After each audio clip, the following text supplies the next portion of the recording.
Oromia Dispatch 19C. Oromia Rising, answering the doubters, rebutting the top arguments against demanding independence now. Published as part of the Oromia Rising, Essays on Freedom and the Future series. Everyone is invited to contribute. Send your contributions to banti.kitesa@gmail.com. By Banti Kitesa. Liberation movements do not collapse because their goals are too bold, but because their leaders fail to articulate them clearly. Throughout our history, every time the Oromo people have stepped forward to demand their freedom, someone, often from within, has urged caution. Now is not the time. We will scare off allies. Unity will be lost. These objections may sound prudent, even patriotic, but history, our own and others, shows they often lead to paralysis, betrayal, or worse. This piece addresses the most common objections to demanding Oromia's independence now, offering decisive, historically grounded rebuttals and key lessons for the Oromo struggle. While I have previously examined some of these objections individually, a reader suggested I tackle as many as possible in a single document, and I have taken that advice to heart. I will start with objection number 1, which goes, why raise the independence issue if it's already in our party program? To this objection, I would argue that a written program holds no weight unless it is accompanied by a clear and public commitment. Leaders who say independence is in our platform, but we don't talk about it openly, are either misleading the people or negotiating behind their backs. Who are they hiding the goal from? The Oromo people or the global powers? The public deserves honesty and a clear objective to rally around. When movements conceal their true goals, they erode trust and create openings for opportunists and internal fragmentation. This very failure has contributed to the defection of several former leaders to the Prosperity Party, figures such as Lencho Lada and Kajila Merdesa, to name just a few. What is the lesson here? Political programs are meaningless without political courage. It takes more than writing down ideals. It requires the bravery to speak them aloud, the integrity to stand by them, and the conviction to act on them. Say what you truly believe. Rally the nation around that vision. Then work tirelessly to turn it into reality. Objection number 2 goes like this. Now is not the time. However, history teaches that postponing clarity is how revolutions get hijacked. Let's look at our own experiences. In 1974, Ethiopia's monarchy fell without a clear plan for the future. The Derg filled the vacuum with brutality. In 1991, the Derg fell, and Oromo groups like the OLF joined the transition in good faith.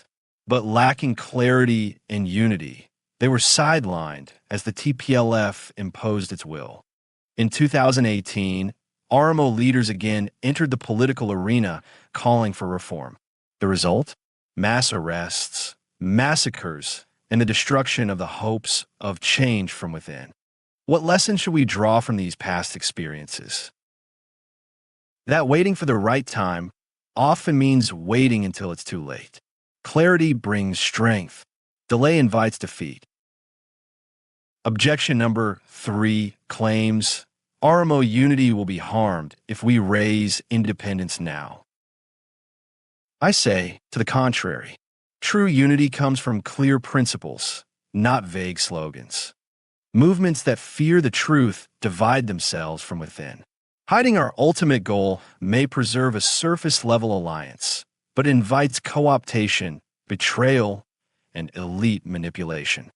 Vague calls for freedom or change have been weaponized to suppress real demands. Let's look at a couple of examples. In post-1991 Ethiopia, the TPLF co-opted Oromo elites with empty promises of federalism, then excluded them from real power. Another example would be Mugabe of Zimbabwe, who used slogans of national unity to marginalize Zappa leaders. Bashir's peace deals in Sudan were all designed to divide and conquer rebel movements. It is clear from these examples the lesson here is real unity is built on truth and shared vision, not silence. Clarity guards against betrayal. The fourth objection raised goes like this. The international community won't support us if we say independence, as if silence has ever won anyone international support. Only strategy and coherence can win you international support.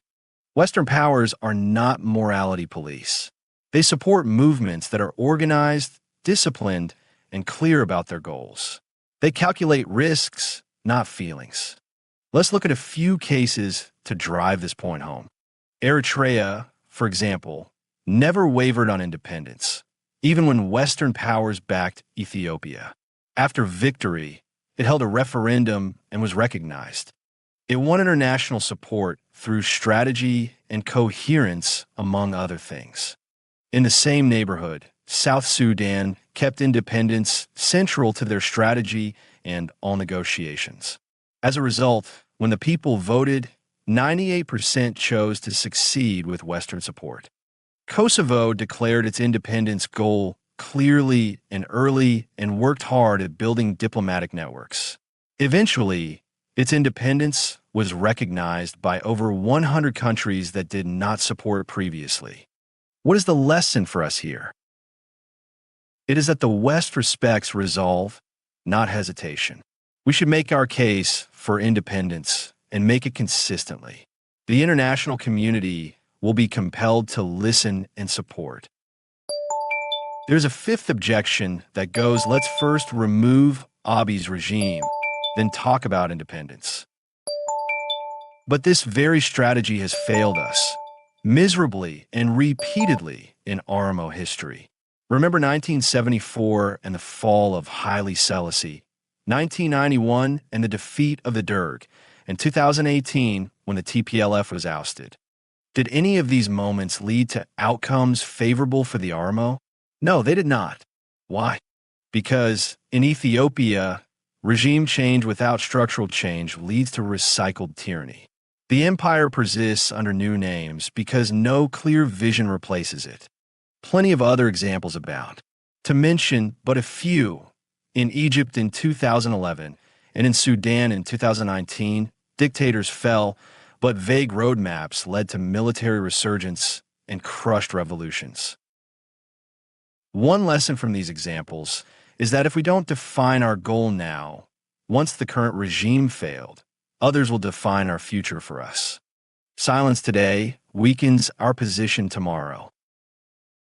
Then there is objection number 6, which goes, we can't focus on independence and fight the regime at the same time, as if movements can't walk and chew gum at the same time. In fact, they must. Successful struggles combine vision, mobilization, and resistance all at the same time. Vietnam fought French and American forces at the same time that it was building grassroots governance. ANC in South Africa demanded majority rule, fought apartheid, and prepared for governance simultaneously. Closer to home, Eritrea built schools and clinics in liberated zones while fighting a war and defeating the Derg, but never dropped the independence demand. The clear lesson here is that we don't have to choose between vision and action. Lasting victory requires both. There are those whose objection, which I number as objection number 7, goes like, reform is still possible within Ethiopia, as if we have not tried to reform that empire. Repeatedly, and each time we were betrayed. We carry the scars to prove it. The Oromo groups that joined the transitional government in 1991 were quickly excluded from power and violently pushed out. In 2018, Oromo leaders embraced Metamer and postponed the independence question. Today, we count their graves. Other nations tried reform too. Eritrea was federated with Ethiopia in 1952. In 1962, the emperor unilaterally annexed it. South Sudan was granted autonomy in 1972. A decade later, it was revoked. Kosovo had self-rule in 1989 until Milosevic crushed it. Bangladesh sought equal rights within Pakistan. The result was war and genocide. What is the lesson here? The Oromo have tried reform. We were answered with bullets. Independence is not secession, it is self-rescue. In conclusion, I say, demand defines destiny. The future will not be shaped by those who wait, whisper, or hedge. It will be shaped by those who declare their direction and walk it with resolve. We are not reckless for demanding independence. We are responsible for remembering the past, reading the present, and preparing for the future. Oromia's freedom is not a distraction. It is our moral anchor and strategic necessity. Let us no longer silence ourselves to please those who have never stood with us. Let us no longer delay for a unity that never comes. Let us no longer hide what our people already know. Independence is not a dream, it is a direction. The only thing left is to walk it. Thanks for listening.